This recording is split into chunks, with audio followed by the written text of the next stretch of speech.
Evet arkadaşlar. Kol yatak, iki kol yatak birbirine girmiş. Şu şekilde, bir tanesi bu. Bir tanesi de bu. Şu şekilde.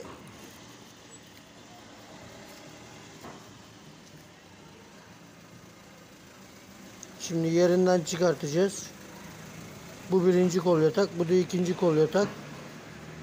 Şu da grangı.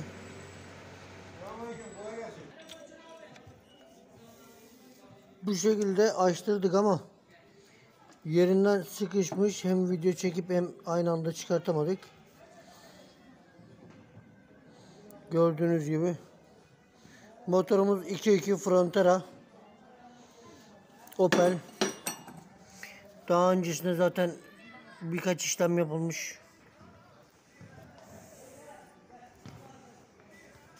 Aracımız.